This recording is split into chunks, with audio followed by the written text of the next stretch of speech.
roots of the Old South and modernization clashes, there's an old town called Lumberton in southern North Carolina.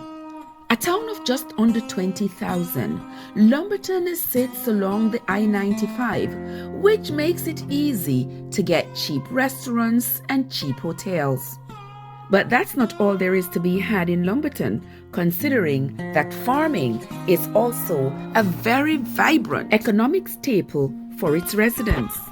But like many other small towns in America, it's also facing its unfair share of murders, with the most recent being that of a woman who was killed a few days before Thanksgiving in the parking lot of a Food Lion supermarket. The woman has since been identified as 31-year-old Kayla Hammonds. Police say 31-year-old Kayla Hammonds was shopping at the Food Lion supermarket in Lumberton on Monday, November 21st of 2022, when she was pounced upon by an ex-boyfriend by the name of Desmond Lee Sampson. He inflicted multiple stab wounds to her body and left her for dead.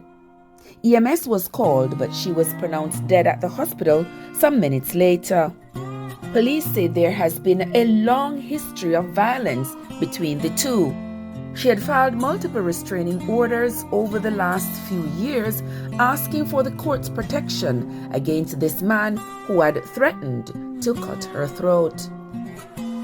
But a restraining order, which is just a piece of paper, is no match against a madman with a weapon.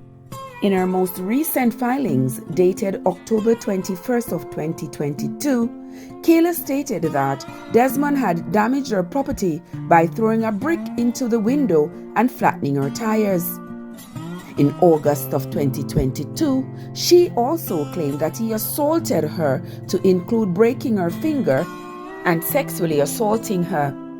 She also claimed that he posted nude pictures of her online along with her medical records.